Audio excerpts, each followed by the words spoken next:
Ce soir, visite éclair de Mark Carney au Mexique. Le premier ministre veut rétablir les ponts avec la présidente Sheinbaum.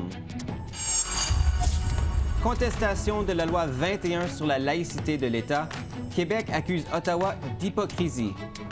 J'ai pris la décision de démissionner immédiatement. Maintenant, c'est différent. Elizabeth May veut rester à la tête du Parti vert jusqu'au dévoilement du nouveau chef, mais des dizaines de membres de son parti réclament son départ. Bonsoir, mesdames et messieurs, ici Marc-André Cossette. Bienvenue à l'Essentiel. Je suis ravi d'être le nouveau chef d'antenne francophone de CEPAC. Bien heureux d'être avec vous et ce sera un plaisir de vous accompagner à la barre de l'Essentiel. Sur ce, le premier ministre Mark Carney s'est rendu aujourd'hui à Mexico pour rencontrer la présidente mexicaine Claudia Sheinbaum afin de renforcer les échanges commerciaux et la sécurité entre les deux pays. La visite survient alors que le Canada et le Mexique se préparent tous deux à renégocier leur accord commercial trilatéral avec les États-Unis, qui, eux, multiplient les mesures protectionnistes. Il s'agit de la preuve la plus claire à ce jour d'un rapprochement entre le Canada et le Mexique, provoqué par la guerre commerciale menée par le président américain Donald Trump. J'ai fait le point sur cette visite avec l'ex-ambassadeur du Canada au Mexique de 2019 à 2024, Graham Clark. Monsieur l'ambassadeur Clark, bonsoir. Bonsoir, bonsoir. Alors, le gouvernement canadien est peut-être préoccupé par les attaques tarifaires des États-Unis, mais le Mexique demeure lui aussi un membre à part entière de l'accord Canada-États-Unis-Mexique, ou ACUM. Comment décrirez-vous l'importance des liens commerciaux entre le Canada et le Mexique? Écoutez, c'est une relation en devenir, c'est une relation en construction. Je dirais que depuis la signature de l'ALENA, il y a un peu plus de 30 ans, les liens commerciaux se sont resserrés et les échanges commerciaux se sont multipliés à plusieurs reprises. C'est-à-dire que le Mexique, aujourd'hui, pour nous, c'est notre troisième partenaire commercial. On l'ignore un peu à nos risques et périls.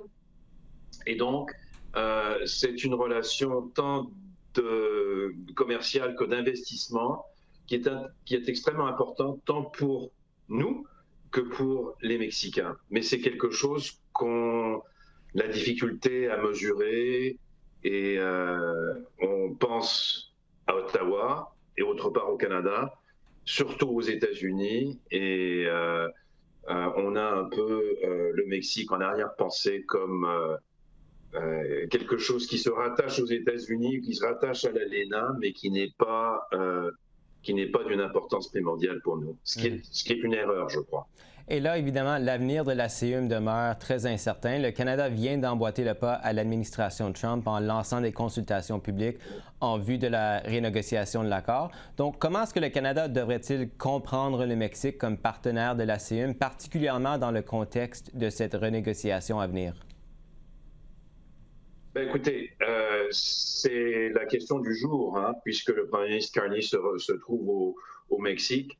Et vous savez, même si on n'a pas l'intention d'avoir une espèce d'alliance stratégique avec le Mexique contre les États-Unis ou pour faire face aux États-Unis, il est très important que nous, Canadiens, entendions, comprenions ce que pensent les Mexicains et ce qu'ils projettent comme tactique ou comme stratégie. Donc c'est la première chose que je dirais. Comprenons-nous, entendons-nous, faisons en sorte que nous puissions nous comprendre et que nous ayons à tous les niveaux, non seulement au niveau des chefs de gouvernement, mais au niveau des fonctionnaires, des diplomates, etc., qu'il y ait un bon échange de perspectives là-dessus. Est-ce que le Canada et le Mexique sont en quelque sorte plutôt des concurrents que des alliés dans leurs échanges commerciaux avec les États-Unis? Non, vous savez, je crois qu'on est vraiment très complémentaires et la présidente Sheinbaum l'a dit. Sur le plan commercial, on est extrêmement complémentaires. Je vous donne un très bel exemple, les produits agricoles, où le commerce entre les deux pays est plus ou moins équilibré. Les Mexicains nous envoient par exemple des fruits tropicaux, des mangues, des avocats, des trucs de ce genre. Nous, par contre, qu'est-ce qu'on leur envoie? Du blé, des céréales, de l'avoine, etc. Donc, et en termes de valeur, c'est extrêmement équilibré et c'est extrêmement complémentaire comme relation. Donc ça, c'est un exemple de la complémentarité qui existe entre les deux pays. Et donc, on n'est pas vraiment des concurrents. Nos économies sont quand même relativement différentes. Et donc, il faut voir comment tirer avantage de cette complémentarité actuelle et potentielle. Et justement, donc, dans quelle mesure pensez-vous que le Canada et le Mexique ont intérêt à coordonner leurs efforts dans la renégociation de la CIUM? Et surtout, comment doivent-ils agir pour éviter que ce soit mal vu par le président américain et son administration? Voilà, c'est ça. Il faut faire les choses discrètement et en sourdine. Je crois il y a beaucoup dans votre question là, mais la dernière partie de votre question est absolument opportune. Il faut absolument éviter que nous donnions l'impression à Washington que nous essayons de faire cause commune contre eux. Ceci dit, il y a des choses que nous pouvons faire avec les Mexicains, que nous devrions faire avec les Mexicains, et ne serait-ce que comprendre leur posture et leur positionnement sur divers dossiers, ce serait déjà ça. Moi, je crois que c'est très important que nous soyons au parfum, au courant de ce qu'ils pensent, de ce qu'ils projettent. Et c'est un peu le but de la visite du Premier ministre Carney cette semaine à Mexico, de faire en sorte qu'au plus haut niveau, il y ait un dialogue constant sur les grands enjeux. Et il y a de gros enjeux. Il n'y a pas simplement l'enjeu de Washington ou des États-Unis, comment nous, les deux plus petits alliés ou partenaires dans la machine nord-américaine, comment nous nous entendons ou comment nous faisons face à Washington. Il y a des choses que nous pouvons faire de manière bilatérale entre le Mexique et le Canada. Je viens de donner l'exemple des produits agricoles. Il y a d'autres dossiers où il y a une belle complémentarité. Le tourisme, par exemple. Vous savez qu'il y a presque 3 millions de touristes canadiens qui vont au Mexique chaque année. Il y a un demi-million de Mexicains qui viennent au Canada. Il y a des étudiants mexicains qui viennent étudier au Canada. Je crois que le chiffre, c'est autour de 14 ou 15 000. J'aimerais bien qu'il y ait une réciprocité, qu'il y ait des étudiants canadiens qui aillent étudier au Mexique. Il y a un programme de travailleurs saisonniers aussi qui est autrement important. Je sais que le sujet est controversé au Canada actuellement, mais le fait est que ces travailleurs agricoles saisonniers, temporaires, dont le chiffre se situe autour de 50 000 par année, jouent un rôle très important dans le secteur agricole canadien. Mm-hmm. Donc voilà des dossiers à explorer et à renforcer, je dirais. Mm-hmm. Justement, on s'attend à ce que le premier ministre Carney conclue un partenariat stratégique avec la présidente Sheinbaum. L'accord porterait, entre autres, sur les infrastructures, le commerce, la santé, l'agriculture et la sécurité. Qu'est-ce que le Canada devrait vraiment aller chercher? Allez-y. Non, je voulais dire, écoutez, le mot stratégique me fait un peu peur comme ancien diplomate. Et c'est évident, dans le passé, on parlait toujours d'un partenariat stratégique entre le Mexique et le Canada. Je ne savais pas exactement ce que ça voulait dire. Et je dois vous avouer que dans le cas actuel, je ne sais pas exactement ce que ça veut dire d'établir un partenariat stratégique. Je suppose que si ça veut dire des réunions plus fréquentes à tous les niveaux et dans tous les secteurs ou dans des secteurs prioritaires, peut-être que ça, c'est un partenariat stratégique. Et il est grand temps, justement, que nous nous rapprochions du Mexique pour avoir ce genre de dialogue sur des enjeux qui sont primordiaux pour nous. Pas simplement les enjeux commerciaux, mais comme vous l'avez dit, les questions d'environnement, par exemple, de sécurité, trafic des stupéfiants. Enfin, il y a bon nombre de dossiers dans lesquels nous devrions nous rapprocher du Mexique, ne serait-ce que pour comprendre leur point de vue, leur perspective. Mm-hmm. De toute évidence, M. Carney semble bien vouloir rétablir et même renforcer les ponts entre le Canada et le Mexique. Si vous deviez conseiller le premier ministre pour ce voyage ou pour l'avenir, quel conseil lui donneriez-vous?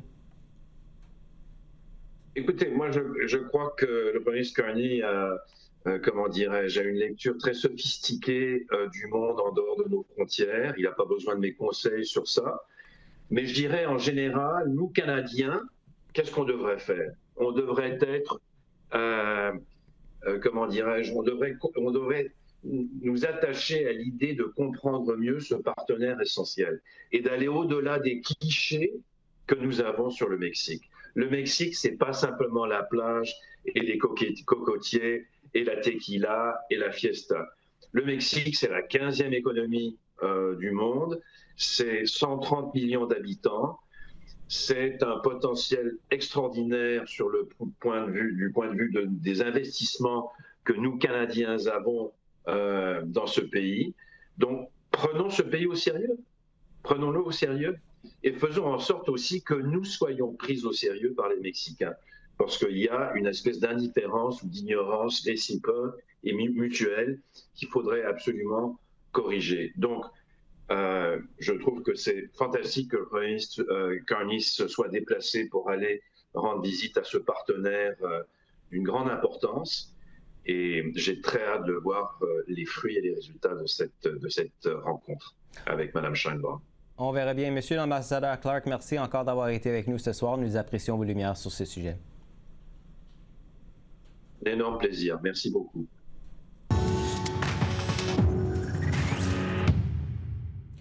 Le gouvernement fédéral a déposé mercredi à la Cour suprême son mémoire dans la contestation de la loi 21 sur la laïcité de l'État. Ottawa ne vise pas le fond de la loi, mais l'usage de la disposition de dérogation. L'enjeu, baliser la clause lorsqu'elle est invoquée de façon préventive et répétée.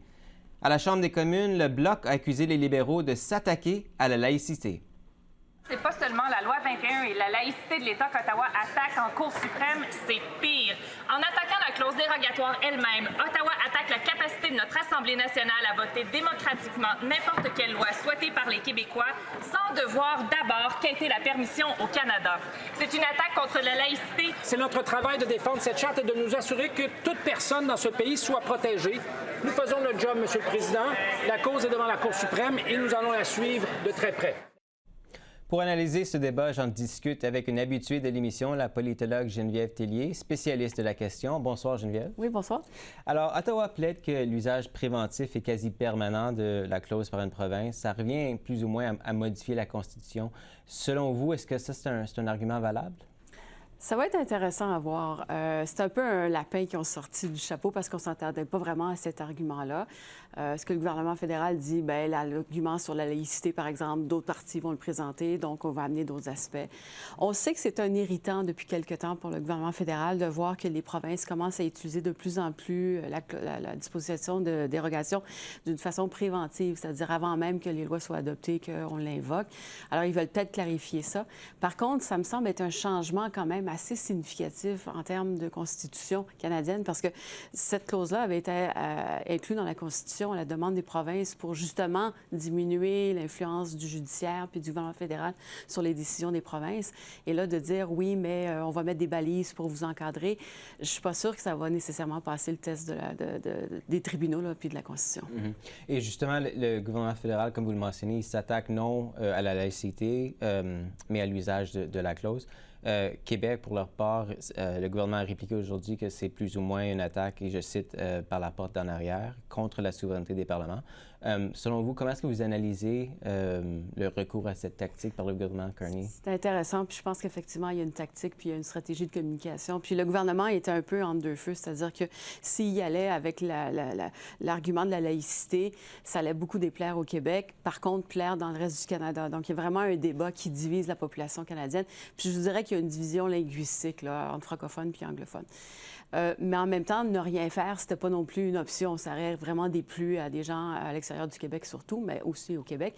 Et donc, j'ai l'impression qu'on a essayé de couper la poire en deux puis de dire, bien, on va intervenir, mais sur un autre sujet, pas aller dans ce sujet très, très chaud qui risque d'embêter le gouvernement. Faut pas oublier non plus, c'est un gouvernement minoritaire, hein, alors on fait attention pour calmer le jeu. Et donc, en disant, on va y aller plus sur l'utilisation de la clause de la disposition dérogatoire, ben oui, c'est une tactique.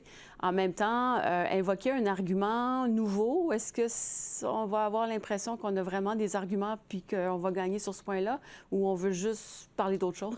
On verra. Mais j'ai l'impression qu'effectivement, c'est une stratégie du gouvernement pour ne pas être partie prenante dans le cœur du sujet, qui est vraiment la question de la laïcité. Et Ottawa demande que les tribunaux puissent bloquer l'invocation de la disposition si elle cause, et je cite, une atteinte irrémédiable à un droit garanti par la Charte. Qu'est-ce que ça aurait comme effet concret pour les provinces et leurs pouvoirs? Bien, les provinces revendiquent le droit, justement, de pouvoir légiférer comme bon leur semble dans leur champ de compétences. Et ce qui avait été l'argument derrière la disposition de dérogation à l'époque, quand ça avait été signé et inclus dans la Constitution de 82, c'était de, justement, minimiser le rôle du pouvoir judiciaire, puis de dire non, les provinces et les parlements des provinces ont la priorité, ont le pouvoir, c'est ça, la primauté sur ces enjeux-là. Et donc, ça revient diminuer, si le gouvernement fédéral gagnait sur ce sujet-là, ça viendrait diminuer le pouvoir des provinces, qui déjà se plaignent de ne pas avoir de pouvoir au Canada. Mais vous savez, il y a toujours eu un débat de fond au Canada entre centralisation et décentralisation. Donc, je pense qu'on assiste à un nouveau volet de ce fameux débat, plus de pouvoir aux provinces ou plus de pouvoir au gouvernement fédéral. Et côté politique, le chef du Bloc québécois, Yves-François Blanchet, soutient que c'est carrément une attaque contre le Québec, que le gouvernement s'en est pas pris ou n'aurait pas pris une tactique semblable pour contester l'usage de Doug Ford, par exemple, de la disposition. Mais est-ce que Mark Carney, selon vous, pourrait payer un prix politique au Québec pour ces contestations? Ça se pourrait, parce que ça, c'est un argument qui aide le Bloc québécois. Quand il y a eu le retour en Chambre lundi, le Bloc québécois parlait plus du projet de loi C5 sur les grands projets d'intérêt national. Ça semblait moins collé ou avoir de la base d'un support au Québec. Mais d'y aller sur des questions plus protection de la culture québécoise, la langue ou les façons de faire, ça, c'est toujours payant pour le Bloc québécois. Alors oui, ça pourrait affecter Mark Carney. Puis c'est là qu'on va voir s'il maîtrise bien ce dossier-là. Alors, on sait qu'il maîtrise bien les dossiers économique. Mais qu'est-ce qu'il y en est des autres dossiers? On sait que c'est la marque libérale de protéger la Constitution, puis j'en conviens, c'est la responsabilité du gouvernement fédéral. Mais est-ce qu'il est à l'aise dans ces enjeux-là? Puis est-ce qu'il va pouvoir bien démontrer les arguments de son gouvernement, puis convaincre les Canadiens, les Québécois, surtout de la pertinence de sa décision? Mais justement, sur ce point-là, M. Blanchet accuse Mark Carney d'aller carrément à l'encontre de l'héritage de Pierre Elliott Trudeau et de l'héritage du Parti libéral comme le parti de la Charte. Selon vous, est-ce qu'on assiste vraiment à un changement de ton, un changement de cap de la part des libéraux, ou est-ce que ça s'inscrit plutôt dans une continuité et on cherche mieux à encadrer l'usage de la disposition? Est-ce que c'est les deux? Ça serait, on ne peut pas vous dire une chose et son contraire, mais j'ai l'impression que ça va peut-être être un changement de cap parce qu'on semble oublier le contexte dans lequel on avait négocié la Constitution. Ça fait plus de 40 ans que ça a été fait. Les acteurs qui étaient là avant, puis c'est Pierre Elliott Trudeau et père et non fils qui étaient là. Alors, les raisons pour qu'on l'avait fait, la susceptibilité des provinces aussi par rapport à l'intrusion du gouvernement fédéral dans leur champ de compétences, on a peut-être oublié ces raisons-là. Puis la société évolue aussi. Alors, maintenant, ça fait plus de 40 ans qu'on a la Charte des droits et libertés. On est capable de l'utiliser. Certains voudraient qu'on l'utilise encore plus ou qu'elle ait encore plus de mordant. Alors, on est peut-être prêt à un nouveau débat. Le problème, c'est que je ne pense pas qu'on soit prêt à un nouveau débat pour rouvrir la Constitution. Puis finalement, c'est ça que ça prendrait. Si on veut vraiment changer le cadre constitutionnel, est-ce qu'il faut laisser ça aux tribunaux? C'est un reproche qui est fait souvent, d'ailleurs.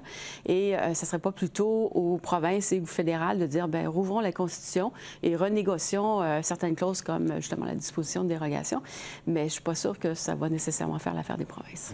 Parlant justement des provinces, tant l'Alberta que le Québec défendent la clause comme étant un aspect absolument essentiel de 1982 et ils mettent en garde contre justement un affaiblissement par la Cour. Donc, selon vous, quel poids ces interventions pourraient avoir dans l'analyse de la Cour sur ce dossier? Dans l'opinion publique, je ne sais pas auprès des juges, puis c'est difficile à essayer de décortiquer ça, mais dans l'opinion publique, je pense que ça pourrait avoir un très grand poids. Beaucoup de citoyens, de Canadiens se disent oui, effectivement, le gouvernement de proximité, donc celui des provinces, c'est notre gouvernement, puis on veut que ses pouvoirs soient respectés. Et donc, que le gouvernement fédéral impose ses vues à différentes provinces, comme justement l'Alberta. On voit ce qui se passe en Alberta en ce moment. Il y a un référendum où il y a cette idée de référendum. Même chose au Québec. Québec. Doug Ford aussi n'est pas si anti-chic que ça de l'ingérence du gouvernement fédéral, étonnamment, parce que c'est l'Ontario, puis c'est cette province-là qui était contre la disposition de dérogation depuis les tout débuts. Mais je pense que ça pourrait trouver un certain écho dans la population. Je ne dis pas partout, mais à certains endroits dans le pays, certainement. Et juste en terminant, les dates d'audience de la Cour n'ont pas encore été annoncées, mais est-ce que vous attendez à ce que ce dossier devienne l'un des dossiers chauds qui vont vraiment ponctuer la session parlementaire à venir? Oui, s'il est présenté durant la session parlementaire, c'est sûr qu'on va en parler, et pas juste de la position du gouvernement fédéral, mais des positions des parties prenantes là, qui vont intervenir. On va certainement parler de laïcité, de charte des droits et des libertés. Ça va être l'idée du collectif, des droits collectifs versus les droits individuels. C'est ça le cœur du débat, finalement. Au Québec, on veut... différemment dans différentes régions du pays. Exactement. Évidemment. Alors, au Québec, on ne peut plus porter sur les droits collectifs. Ailleurs, au Canada, un peu plus sur les droits individuels. Puis, historiquement, la Cour suprême a toujours plus penché sur les droits individuels que sur les droits collectifs aussi. Donc, alors, les arguments, puis comment la Cour y répond, ça va être très intéressant à suivre. Parfait. On va s'arrêter là-dessus. Geneviève Tellier, merci encore d'avoir été des nôtres ce soir. Ça m'a fait plaisir.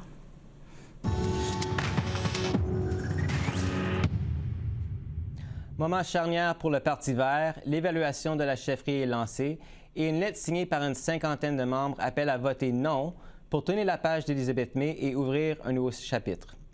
De son côté, la chef du parti dit vouloir rester à la tête de la formation pour le moment, bien qu'elle ait déjà exprimé son intention de ne pas diriger le parti lors des prochaines élections. Alors, pour en discuter plus longuement, je reçois justement la chef du Parti vert en studio, Mme May. Bonsoir. Bonsoir, merci. Donc, près de 50 membres de votre parti appellent aujourd'hui ouvertement au renouvellement du leadership. Ils disent que le parti a besoin de 100 nouveaux et ne veulent pas tout simplement que vous restiez aux commandes. Comment est-ce que vous répondez à cette lettre? Oui, c'est tout le monde a le droit de partager leur vue, leur opinion, mais c'est normal. Nous avons une évaluation de la chefferie, comme toujours, c'est dans notre Constitution. C'est un peu étrange, mais c'est la première fois que nous avons une évaluation de la chefferie après la chef, moi-même, a dit déjà que je vais démissionner avant les prochaines élections. Et pour un cours à la chefferie, c'est déclenché très tôt. Mais ce n'est pas ma décision de le faire et pour le timing et tous les règlements. C'est la décision de notre Conseil fédéral. Nous sommes ensemble avec le même but d'avoir un cours à la chefferie bien planifié et dont très positive avec une approche unifiée de la partie. Mais justement, vous avez déjà annoncé votre intention de ne pas vous présenter aux prochaines élections. Est-ce que vous ne risquez pas, par contre, de s'aimer davantage de divisions au sein du parti en y restant? Je pense que non, parce que c'est la décision, il ne s'agit pas une grande division dans le sein du parti. Toujours, comme je pense que tout le monde comprend que le Parti vert, ce n'est pas comme les autres partis. Il n'y a pas un chef qui est le boss avec beaucoup de pouvoir. Je travaille en service de nos membres.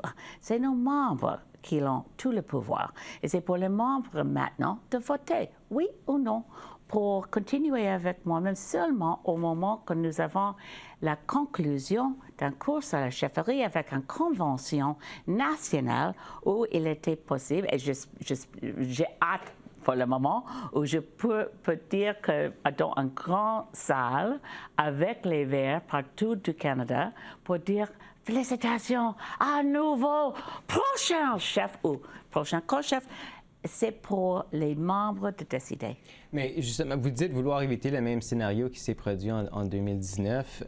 Une décision que j'ai entendue dans d'autres médias, vous l'avez qualifiée de désastreuse. Ouais. J'imagine que vous parlez ici des divisions qu'on a connues lors de la gouvernement d'Annemie Paul. Et par la suite, évidemment, il y a eu cette expérimentation avec le co-leadership aux côtés de Jonathan Penneau. Mais ça fait quand même 6 ans depuis 2019. Comment est-ce que vous expliquez que le parti n'a pas réussi à trouver un autre chef pour une nouvelle chef? Chef intérim, ce n'est pas une bonne idée parce que c'est important d'avoir de reste stable comme maintenant, fort avec le système de notre Conseil fédéral puis les autres bénévoles qui fait les décisions sur l'entrée de le bien-être de tout le Parti vert. C'est toujours le cas dans tous les autres partis aussi. Les évaluations, la chefferie, il y a les divisions. Mais je reste tranquille parce que c'est important d'avoir la décision de nos membres. Partout au Canada, c'est leur droit de voter. J'espère que le vote est en faveur pour moi de continuer jusqu'au moment c'est pas trop longtemps, peut-être 6 mois, je ne sais pas. C'est la décision de notre Conseil fédéral pour le grand moment, le grand accueil pour le nouveau chef ou nouvel chef ou nouveau co-chefferie. Ça, c'est dans notre Constitution possible, les deux. Mais pour moi, je reste comme député de Saanich-Gilles-de-Golf et travailler fort parce que maintenant, dans le Parlement du Canada, nous n'avons pas un seul parti qui reste debout pour protéger l'avenir sur le changement climatique. On doit faire le travail. Mais si justement on parle de la situation actuelle, les signataires de la lettre brossent un portrait pas mal désolant du parti, les pertes d'adhérents, les associations moins actives, les dons en baisse. Lors des dernières élections fédérales, le Parti vert n'a récolté que 1,2 des suffrages. C'est le taux plus bas depuis plusieurs dernières élections. Et vous êtes, une fois de plus, vous savez mieux que moi, la seule députée du Parti vert qui a réussi à remporter un siège aux communes. N'est-ce pas là autant de signes que le Parti vert peut-être a perdu sa pertinence? Non, pas du tout. Et c'est moi d'accord avec les conclusions. C'est le temps pour un chefferie nouvelle, le leadership nouveau. C'est clair que je suis d'accord, mais c'est seulement une question de maintenant, avec une décision très soudaine qui créer une situation de péril pour nous comme un parti. Maintenant, je suis content d'attendre la décision de nos membres. C'est simple, c'est pour les membres de décider et pour tout le monde, pour partager leurs opinions. C'est normal pour tous les autres partis et aussi pour le Parti vert. Alors, pour M. Poilievre, il a aussi dans l'avenir son évaluation de son chefferie. J'espère que pour le Parti vert, que nos membres sont d'accord que pour le bien-être du parti et pour bien planifier pour la course à la chefferie, nous n'avons pas, pour moi, je pense que j'ai fait une erreur en 2019 quand je me suis démissionnée immédiatement sans un plan pour la course à la chefferie. Et le Conseil fédéral est d'accord avec moi, nous sommes unanimes parce qu'on doit faire un bon course à la chefferie avec le moment pour inviter tout le monde dans les autres partis, les citoyens du Canada, les électeurs. Ce n'est pas très heureux avec les autres partis progressifs. On doit faire l'effort pour rétablir notre rôle et notre poste comme un parti qui est comme tous les partis verts du monde, parce qu'il y a le Parti vert mondial. Nous travaillons ensemble pour le bien-être de tout le monde. Madame, il va falloir qu'on se laisse là-dessus. Merci encore une fois d'avoir été avec nous ce soir. Merci. Et en terminant, le premier ministre Mark Carney a nommé l'ancien ministre fédéral de la Justice, David Lametti, comme prochain ambassadeur du Canada auprès des Nations unies. Il va donc remplacer Bob Rae, qui occupe ce poste depuis 2020.